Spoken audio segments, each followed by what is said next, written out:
नमस्कार दोस्तों, गुड़गांव में इन्वेस्ट करने वाले लोगों के लिए एक बहुत बड़ी खुशखबरी हो सकती है आने वाले दिनों में।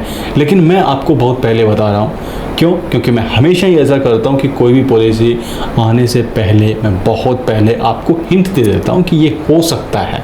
और इस वजह से आप जो यहाँ पे इन्वेस्ट कर रहे हैं या अपने लिए घर देख रहे हैं, उनको बहुत बड़ा फ़ायदा हो सकता है। अभी तक आपने किसी भी यूट्यूबर से या किसी भी न्यूज़ या मीडिया हाउस से अभी तक आप ऐसे कुछ इन्फॉर्मेशन नहीं सुनोगे, क्योंकि मैं बताता हूँ अंदर की बात। और अंदर की बात सुनने के लिए इस चैनल को सब्सक्राइब कर लेना।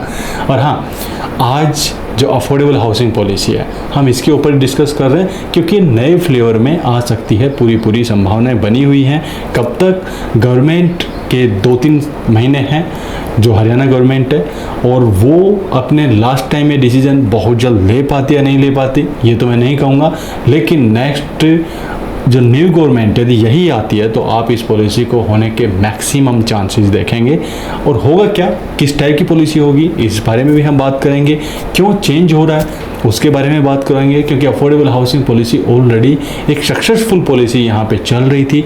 लेकिन उसकी सबसे बड़ी वजह रही कि अफोर्डेबल हाउसिंग पॉलिसी इस टाइम पे, यदि मैं करंट टाइम की बात करूँ, हाँ पहले बहुत सक्सेसफुल रही है, लेकिन इस टाइम की बात करूँ तो ये लगा लीजिए कि अपनी अंतिम सांसें ले रही है। वजह क्या है?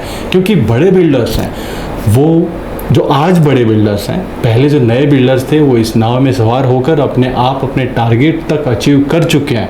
यानी कि उनको बड़ा बिल्डर बनना था, वो बन गए इस नाम को लेकर, और आज वो बड़े बड़े projects extra luxury, extra premium के नाम से अच्छे प्रॉफिट के साथ अपने प्रोजेक्ट सेल कर रहे हैं। और वो अब वापस मुँह करके इस तरफ नहीं देखना चाहते। हाँ, कंडीशंस यदि ऐसी रही तो वो बिल्कुल यहाँ पे आएंगे। और जो नए बिल्डर्स हैं उनमें से ज़्यादातर बिल्डर्स पर हम विश्वास नहीं कर पा रहे हैं कि भाई हम इनसे प्रोजेक्ट लें या ना लें, कैसा रहेगा कैसा नहीं रहेगा। कुछ ऐसे इंसिडेंट भी हुए जिस वजह से डर जरूरी भी है। कुछ लोग नहीं बताएंगे, मैं हमेशा शेयर करता हूँ। सो इस पॉलिसी में क्या हो सकता है, सबसे पहले हम ये जान लेते हैं। मैं सिंपल वर्ड्स में बताने वाला हूँ, कुछ हाँ क्लरिकल जो वर्ड्स हैं उसमें इसको चेंज किया जा सकता है। फर्स्ट, जो आपकी कार पार्किंग है ये मैंडेट की जाएगी, और इसके साथ साथ एफआर बढ़ाया जाएगा।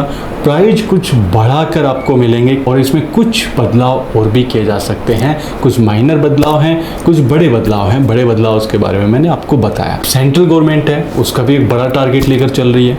आप जानते होंगे सबसे पहली घोषणा जो हुई थी सेंट्रल गवर्नमेंट की वो यही हुई थी कि हम जो 4 करोड़ घर करीब ये लोग डिलीवर कर चुके हैं, कुछ डिलीवर होने वाले हैं पिछले 10 साल में। अब जो 5 ईयर्स, नेक्स्ट 5 ईयर्स के लिए गवर्नमेंट के प्लान है कि हम 3 करोड़ और घर ईडब्ल्यूएस में, एलआईजी में, एमआईजी में लेके आए। LIG lower income group, MIG आपका मिडिल इनकम ग्रुप। सो इनमें हम और घर लेकर आए ताकि लोगों को फ़ायदा हो, सबको अपना घर मिल सके, सबको एक छत मिल सके, चाहे वो रूरल में हो या अर्बन में हो। हम अर्बन की बात कर रहे हैं। और इसमें अब जो कि लग रहा था मुझे पहले कि इसमें काफ़ी टाइम लग सकता है, इस पॉलिसी में काफ़ी टाइम पहले से बातें चल रही हैं। इवन जो पहले के मुख्यमंत्री थे हरियाणा में, सीएम खट्टर साहब, उनके आगे भी ये बातें चल रही थी, लेकिन तब इतने चांसेस नहीं थे।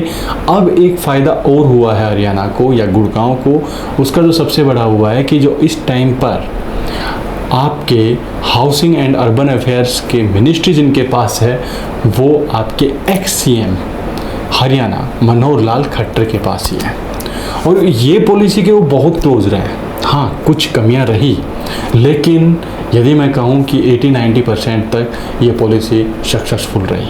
बहुत सारे लोगों को अपना घर मिला जो गुड़गांव में कभी सोच भी नहीं सकते थे, और इस टाइम तो बिल्कुल नहीं सोच सकते थे जो मार्केट चल रही है। और जो प्रेजेंट मुख्यमंत्री हैं आपके हरियाणा के, नायब सैनी जी, उनकी एंड जो मिनिस्टर हैं हाउसिंग एंड अर्बन अफेयर्स, दोनों की बहुत अच्छी बॉन्डिंग है, बहुत अच्छी दोस्ती है, और इस वजह से आप इसे बहुत जल्द सिरे चढ़ते देखेंगे।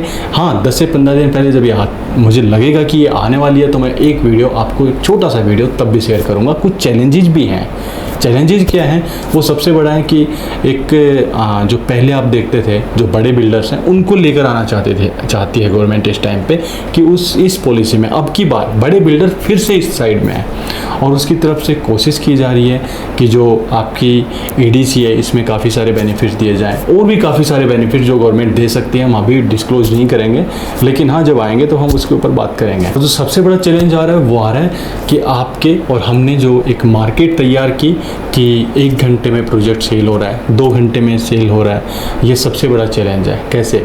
आप जानते हैं, एक USP कहूँगा अफोर्डेबल हाउसिंग प्रोजेक्ट का, वैसे USP हम कह नहीं सकते लेकिन फिर भी मैं इसे USP कहूँगा। कैसे?